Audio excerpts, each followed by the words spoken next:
Nuevo año, nuevo tema. Si ustedes recordarán, ahora el 24 de diciembre, no es cierto, el 31 de diciembre, estuvimos predicando de Colosenses y de cómo el anhelo del corazón, de un corazón pastoral, es que ustedes crezcan y que ustedes vivan la experiencia de ser fortalecidos por Dios, vivan la experiencia de tener gozo y gratitud.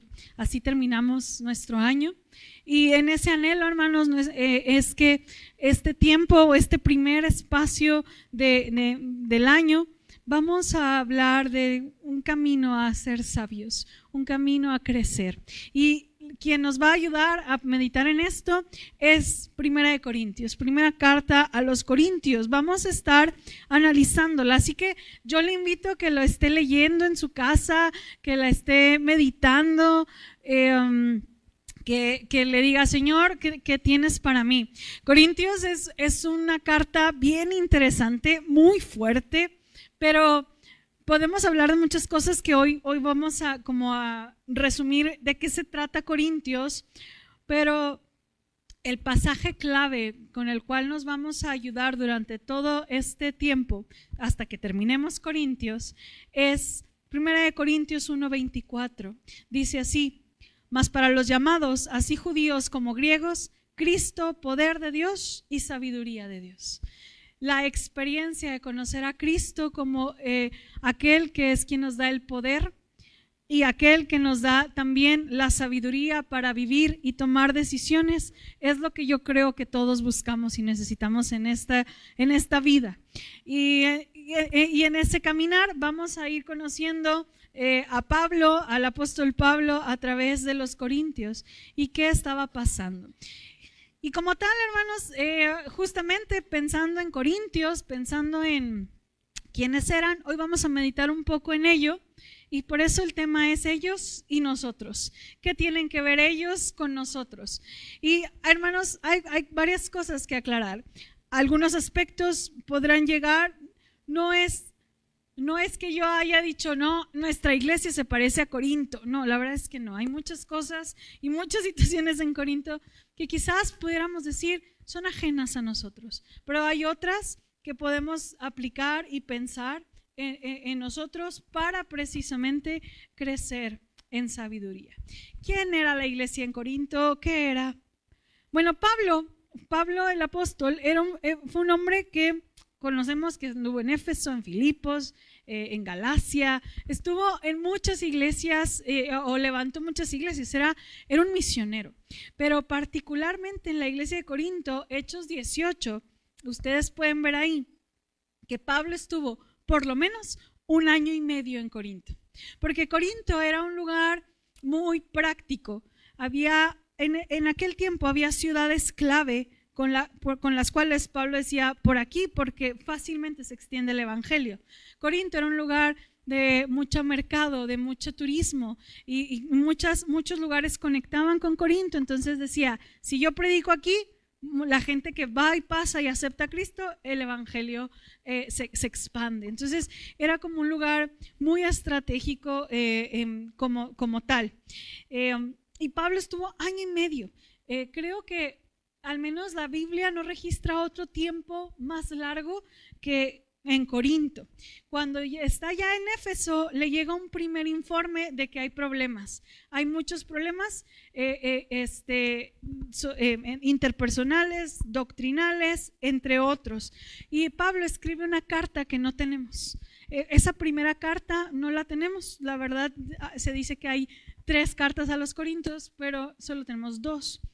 No sabemos de esa carta y entonces, pero lo que sí sabemos es que al parecer esa carta no funcionó mucho porque llegó otra queja y otra carta a Pablo, y esa segunda carta y tercer contacto, es decir, el 1 año y medio, la primera carta y ahora esta segunda carta es la carta que nosotros tenemos. Es decir, esta segunda carta realmente es nuestra primera carta a los Corintios. Esto es información general, pero es interesante de pronto saber. Y entonces aquí es cuando Pablo escribe, porque le llega un informe escrito con algunas preguntas. Ustedes y yo vamos a ir viendo en el texto que Pablo dice, en cuanto a, como si alguien le hubiera dicho, fíjate que pasó esto, en cuanto a a lo que pasó, vamos a hablar, ¿no? Y constantemente Pablo está hablando, diciendo en cuanto a este tema que me refirieron. Y también dice que hay un informe de Chloe. Es decir, alguien también le fue, y no es como que con el chisme, sino que realmente era un informe de la situación, de cómo estaba Corinto. Entonces, ya con eso, hermanos, podemos ver que Corinto no era la iglesia ejemplar o la iglesia como, híjole, de la que Pablo a veces pudiera estar orgulloso, como la de los Filipenses, que es una carta mucho más tranquila, pero tampoco es Gálatas, ¿verdad? Porque Gálatas, no, Pablo estaba muy molesto. Corinto floreció mucho económicamente, pero como suele ocurrir en estas cosmopolitas o ciudades importantes, el vicio y la religión también florecían junto el uno con el otro. Se dice que había alrededor de 12 iglesias o 12 templos a diferentes dioses, entre ellos a Afrodita, que era la más fuerte, y había muchos otros templos de adoración, donde su adoración era una prostitución completa. Y tristemente, hermanos, decían algunos autores, desde algunos puntos de vista, la iglesia parecía un espejo de la ciudad. Había muchos problemas que estaban dentro de la ciudad que eran un reflejo de lo que estaba pasando afuera. Es decir, en vez de que la iglesia fuera un lugar de esperanza, un lugar diferente, entrabas y no había tal cosa. Había mucha confusión. Incluso la antigua Corinto ganó una fama. Un hombre llamado Aristófanes le acuñó al verbo corintiazo, es decir, cuando tú andabas en malos pasos, eres un corinto, o te andas portando como un corinto. O sea, ser alguien, un corinto era como lo peor, ¿no? Yo no sé, como que yo estaba pensando, ¿a qué lo puedo asemejar? Se me ocurre como una iglesia en Las Vegas, así me lo imaginé, no tuve como otro lugar, ¿no? De referencia, o sea, de mucho lugar, y no estoy hablando de que esté mal ir, pero me refiero a un lugar tan difícil, o un lugar donde dicen que lo que pasa en Las Vegas se queda en Las Vegas, ¿no? Por todas las cosas incorrectas que se pueden llegar a hacer ahí, por toda la facilidad de tener cercanía a muchas cosas que atentan contra nuestra vida. Y hagan de cuenta que los corintios ahí vivían.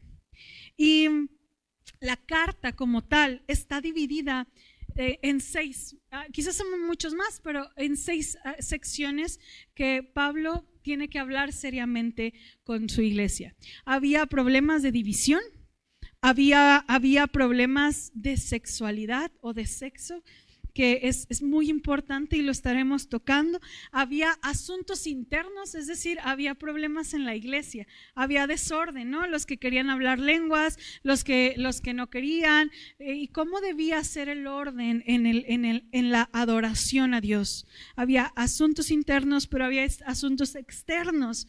Este problema de cómo ser luz, si era debido comer la comida de los sacrificados o no. Había también asuntos, solamente hay un asunto doctrinal, que es el tema de la resurrección en el capítulo 15. Y si ustedes se fijan, son cuestiones más prácticas, pero yo disfruto mucho que Pablo responde de una manera doctrinal para llevarlo a la práctica. Todas las respuestas son doctrinales y luego te llevan a decir por qué está mal lo que está pasando y cómo se puede resolver. Y la única es la parte teológica en el capítulo 15. Y hermanos, ¿qué podemos pensar? Hay un autor que disfruté mucho leer que se llama Gary Trogan. Gary Trogan piensa en la iglesia latinoamericana y él menciona, si pudiéramos hablar o resumir, estamos ante una iglesia inmadura. Estamos ante una iglesia que tiene problemas de todos los tipos, que nos hace ver que el evangelio tiene que afectar cada parte de mi vida. Cada parte, la parte de mi entorno interpersonal, mi parte íntima o la parte sexual, la parte de mi iglesia, la parte en cómo me desarrollo con los que no conocen a Cristo. todo el evangelio afecta cada espacio. Y es lo que Pablo intenta hablar y habla a una iglesia o escribe a una iglesia inmadura. Y entonces dice Gary Trogan que ya la iglesia, no estoy hablando ni de esta iglesia, ni siquiera la iglesia metodista, sino de la iglesia cristiana en general, latinoamericana, ya no es una iglesia bebé que vino a Europa a conquistarla. Tenemos 150 años, ¿verdad? Ya no es una iglesia de Estados Unidos que vinieron a fundar, ya es una iglesia que tiene historia, pero este autor decía, pero no sé si podemos decir que tenemos una iglesia adulta o una iglesia madura.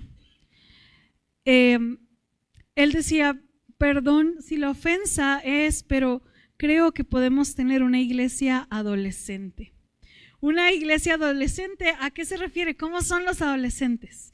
Los adolescentes son explosivos y tienen energía. Y entonces quizás tenemos iglesias que crecen rápido y se emocionan rápido, pero de pronto bajan. O tenemos iglesias que son muy idealistas, ¿no? Los adolescentes y las iglesias sienten que lo bueno va a venir porque es lo mejor y sueñan y ven hacia el futuro y no es malo. Pero también los adolescentes y las iglesias son inseguras. Por un momento sienten que son líderes mundiales en la espiritualidad, pero un lapso más sufren complejo de inferioridad y les da temor enfrentar las realidades que viven. También a veces la iglesia y los adolescentes están entusiasmados por una idea y luego otra. Los adolescentes se enamoran y dejan de amar 10 veces a la semana.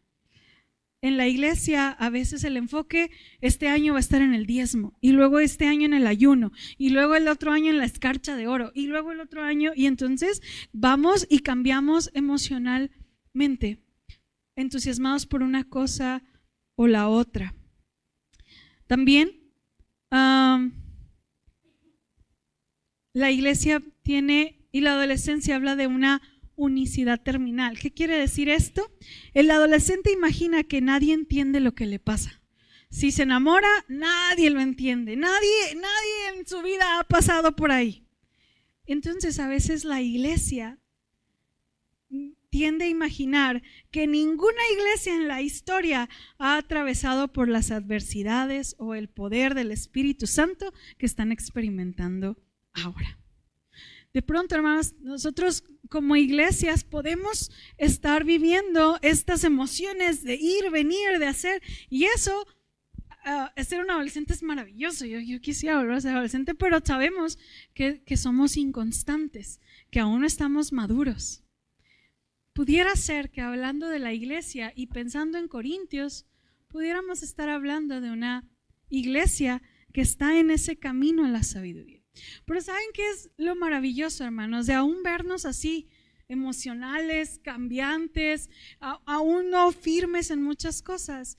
Quiero que leamos cómo inicia Pablo esta sección. Acompáñame al versículo 4, el 1 al 3 es la salutación que constantemente conocemos. Vamos a leer a partir del 4 al 9. Dice así: Gracias doy a mi Dios siempre por vosotros, por la gracia de Dios que os fue dada en Cristo Jesús, porque en todas las cosas fuisteis enriquecidos en Él, en toda palabra y en toda ciencia, así como el testimonio acerca de Cristo ha sido confirmado en vosotros, de tal manera que nada os falta en ningún don, esperando la manifestación de nuestro Señor Jesucristo, el cual también os confirmará hasta el fin, para que seáis irreprensibles en el día de nuestro Señor Jesucristo. Fiel es Dios por el cual fuisteis llamados a la comunión con su Hijo Jesucristo nuestro Señor. Hermanos, estamos hablando, ya les acabo de platicar cómo eran los corintios. Eran difíciles, eran inmaduros, era una situación que pues era de regaño. Y Pablo empieza y dice, ¿cuántas gracias le doy a Dios por sus vidas? Y yo, ¿cómo se atreve? Pero hermanos, decía, aunque Pablo tiene un espacio para dar gracias y reconocer las cosas buenas que están haciendo, están llenos de dones, qué espectacular, dice, están llenos de conocimiento, aquí no falta nada, les dijo, aquí todos los dones que se necesitan para edificar una iglesia están. Hay el recurso necesario y hay el conocimiento y a ustedes les encanta crecer en conocimiento. Qué gratitud le doy a Dios por eso. Qué gratitud tengo en mi corazón por lo que ustedes están haciendo. Aunque hay como esta puerta de parte de Pablo para platicar al respecto. O sea, hay muchas cosas, pero tenemos que hablar de ellas. Sin embargo, Pablo no deja de dar gracias. Y hermanos, yo pensaba en la situación de Corinto, porque la vamos a ir viendo y a lo mejor hasta nos enojamos con ellos. Y entonces pensando en ellos, yo pensaba, híjole, ¿valdrá la pena invertir tanto tiempo, recursos y esfuerzo en una iglesia tan difícil como Corinto? ¿Valdrá la pena esforzarte por una iglesia que es inmadura emocional y espiritualmente? Porque ellos consumieron más recursos y energía de lo que produjeron. Ellos absorbieron el tiempo y la energía del apóstol mientras él necesitaba concentrarse en a qué otros lugares ir. Rechazaron doctrinas apostólicas como la resurrección. Eran arrogantes, jactanciosos y crueles con los pobres de su iglesia. Se justificaban a sí mismos al rechazar el matrimonio, pero visitar a las prostitutas de los templos. Se demandaban entre sí, entre ellos, estaban peleados y se demandaban y llegaban hasta la corte. Esa era Corinto. Y Pablo inicia con esta carta diciendo, gracias a Dios por sus vidas. Y yo estoy segura que fue bien honesto, no era sarcástico. Y yo decía, vale la pena, hermanos. No le diría, no sería más sentido común dejar de perder un tiempo con esos quizás 60, 100 personas y comenzar una nueva obra. ¿Por qué no invertir tiempo en una iglesia más sana? ¿Se han puesto a pensar o han estado en algún momento así? Pablo mismo dice aquí, porque la gracia de Dios que les fue dada en Cristo Jesús, porque ellos han sido rescatados por precio de sangre y porque fiel es Dios. Porque no se trata de lo que seamos o no seamos, sino se trata de quién es Él. Hermanos, yo estuve en mis 10 años de ministerio, no son muchos, he estado en 4 iglesias. Y en una de esas 4, no decir en 4, fue un momento bien complicado, al grado de dudar de mi llamado. Porque yo llegué a esa iglesia y entonces me dijeron, bienvenida pastora, este cambio no es de Dios. Eso fue sus palabras de bienvenida. Este cambio no era de Dios, usted no tenía por qué estar aquí. Así me recibieron. Gracias.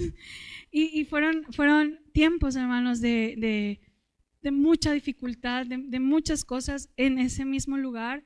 De pronto eran 50 personas más o menos y de pronto llegaban 20, 15 y ya dejaron de ir. Y una hermana se acerca y me dice, se fueron porque no querían una pastora. Y se fueron. Ni siquiera me dejaron regarla, o sea, que echarlo a perder, ¿no? Más por el hecho de ser mujer, se fueron. Cuando yo leía esto y meditaba en eso, muchas veces yo sentía eso, hermanos. Yo sentía, ¿no vale la pena? No vale la pena. Y meditando en esto, hablaba con Pablo y decía, es que imagínate esa impotencia, pero al momento de decir, es que Dios los compró a precio de sangre y Dios es fiel. Y no se trata de lo que puedan o no hacer, sino se trata de que Él los ha llamado y por eso podemos crecer y seguir y esforzarnos por una iglesia que está muriendo quizás. Repito, no necesariamente estoy hablando de nuestra iglesia en general. Sin embargo, podemos pensar en nosotros mismos, hermanos, porque no hay alguien que nos conozca, aparte de Dios, mejor que nosotros. Y sabemos que a lo mejor no somos la mejor opción para que Dios deposite sus dones. Hermanos, si usted supiera lo que me hace llorar, si usted supiera lo que me crea inseguridad, yo creo que usted diría, ya no quiero que sea mi pastora, usted es una niña inmadura. Si usted supiera las cosas por las que yo lucho, que son tan pequeñas. Pero aquí habla Pablo de alguien que sabe de la gracia de Dios que les fue dada a la iglesia en Corinto y la gracia que nos fue dada a nosotros, con el fin, porque aquí dice, para que ustedes se muestren irreprensibles a Dios, es decir, se muestren santos a Dios, porque fiel es Dios y ustedes fueron llamados a la comunión con Él. Sí sé quiénes son, sí sé cómo son y sé sus luchas, pero fiel es Dios por el cual fueron llamados para caminar a la sabiduría de Dios. Por tanto, hermanos, el Señor nos invita a seguir creciendo, fructificando y santificando nuestra vida hasta que Él venga. La santidad, hermanos, tiene que ver con la comunión con Dios. Y la comunión con Dios significa tener todas las cosas en común con Dios. Esto quiere decir, o me hace analizar, si yo tengo todas las cosas en común con Jesús. Lo que pienso, lo que actúo, lo que siento, ¿está en común con Dios o no? Porque, hermanos, aquí la frase de que chango viejo no aprende maroma nueva no aplica. Porque podemos seguir aprendiendo, porque eso que somos y que luchamos y que nos sentimos derrotados, podemos aprender y crecer. Puede ser transformado. Porque Pablo le habla a una iglesia difícil, a una iglesia complicada, pero dice, voy a poner las cartas sobre la mesa, porque fiel es Dios para que ustedes sean transformados por Él. Así que antes de hablar de cualquier problema que pudiera haber en la vida de la iglesia en Corinto, en nuestras vidas y luchas, tienes un Dios fiel que te ha rescatado, que por gracia estás aquí y que estamos esperando la manifestación de Él y está llamándote a ser mejor, porque tenemos el poder de Cristo y su sabiduría para hacerlo mejor de lo que lo hemos hecho hasta ahora. Dios nos ve de una mejor manera de la que nosotros nos vemos a nosotros mismos, hermanos. El Señor manda una carta para agradecer a Dios por sus vidas, para señalar aciertos, pero también ayudarnos a crecer en aquellas cosas que de verdad no estamos haciendo bien. Y el primer problema, hermanos, que vemos es el partidismo, la falta de unidad. Dice el versículo 10, os ruego pues, hermanos, por el nombre de nuestro Señor Jesucristo, que habléis todos una misma cosa y que no haya entre vosotros divisiones, sino que estéis perfectamente unidos en una misma mente y en un mismo parecer. Porque he sido informado acerca de vosotros, hermanos míos, por los de Cloé, que hay entre vosotros contiendas. Quiero decir que cada uno de vosotros dice, yo soy de Pablo, y yo de Apolos, y yo de Cefas, y yo de Cristo. ¿Acaso está dividido Cristo? ¿Fue crucificado Pablo por vosotros? ¿O fuisteis bautizados en el nombre de Pablo?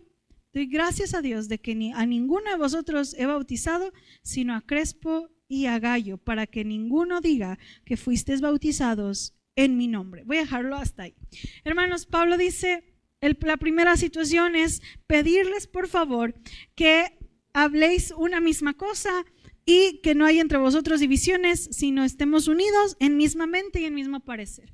Esto se ha malinterpretado, hermanos, en el sentido de que hay iglesias, oye, que pareciera que nos hicieron a todos juntos, ¿verdad? Todos del mismo color o vestidos iguales, o las hermanas todas con la falda larga, y de pronto parece que no es lo mismo, hermanos, un mismo pensar y un mismo sentir que una uniformidad de pensamiento. Dios no nos está invitando a eso. Hermanos, aquí hay hermanos, Dios los perdone, que le van a la América, ni modo. Aquí hay, ni modo. Aquí hay hermanos que no sé, les gusta el deporte. Aquí hay hermanos que a lo mejor están de acuerdo con las decisiones que ha tomado el gobierno de México, y habrá hermanos que no. Y aquí no vamos a discutir eso. Esa uniformidad de pensamiento donde el pastor diga cómo debes de verte, de pensar, de actuar, en todas las maneras, no es eso, hermanos.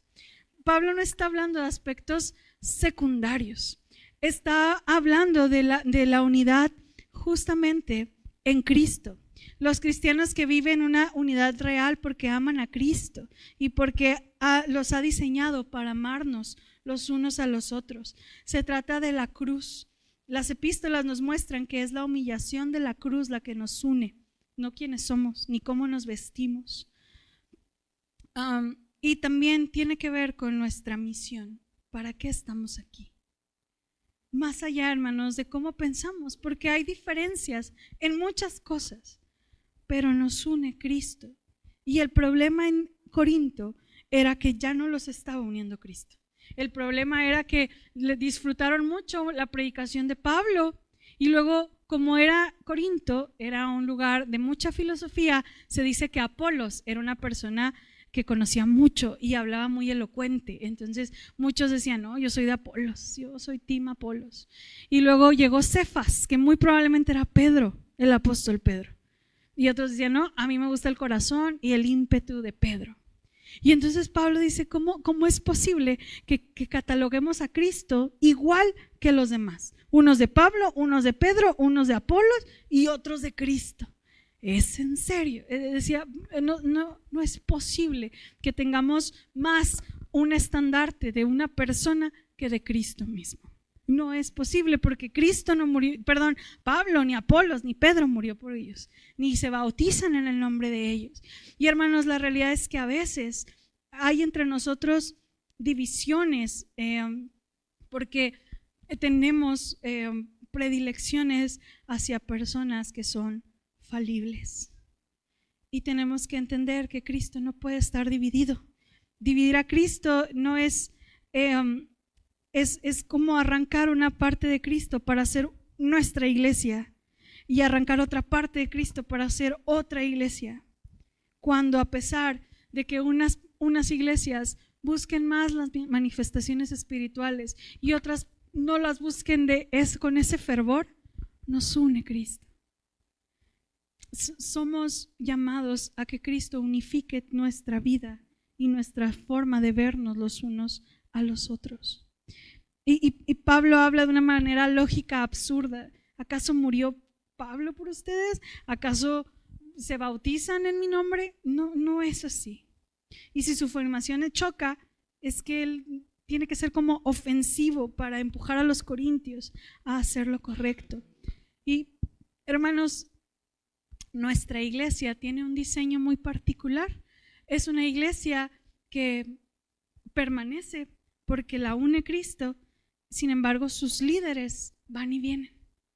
Y muy probablemente una de las ventajas sea esa, que ustedes como iglesia no tengan la visión de tener a una persona para siempre en un lugar alto como lo es un pastor.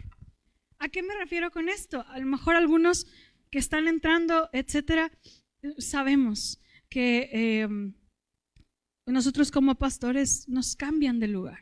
Por eso he estado en 4 iglesias en 10 años. Y se trata, hermanos, de saber que hoy estoy yo, el día de mañana estará alguien más. No lo estoy profetizando ni nada. Yo espero estar muchos años aquí. Pero si Dios busca o pide otra cosa, ustedes no son míos, son de Cristo. Y ustedes han decidido estar en esta familia para mostrar a Cristo, independientemente de quién esté como autoridad, porque hay mejores y peores, habemos peores que los peores, pero ustedes son de Cristo, no nos pertenecen a nosotros. No sean partidarios de alguien, porque hermanos, les vamos a fallar, sus autoridades les vamos a fallar. Por tanto, hermanos, termino con esto. Corintios, la carta a los Corintios nos ayudará a ver toda nuestra vida a través del Evangelio. Mi vida entre la iglesia, mi vida hacia afuera, mi vida sexual, mi forma de ver a Jesucristo. Pablo tiene una capacidad hermosa de contestar y de poner en práctica. Por tanto, la prueba final de la verdad del Evangelio es la capacidad de abrirse paso a todas las exigencias de nuestra vida cotidiana. Y hermanos, lo que Pablo intenta enseñarnos es que todo se trata de Cristo. Estoy aquí por Cristo. Sigo aquí por Cristo. Y no me refiero solamente que es mi inspiración, sino que gracias a Él estoy aquí. Y Él es fiel a nosotros. Todo se trata de Él, lo que nos ha dado, a quién seguimos y por medio de quién podemos ser transformados. Y en esa inspiración, hermanos, de saber que somos de Él, que le pertenecemos a Él y que la razón y nuestro pensamiento de unidad y de unicidad, no sé si es la palabra correcta, es Él, es Cristo. Y por tanto, hermanos, celebremos a Cristo a través de nuestra primera Santa Cena de año 2024.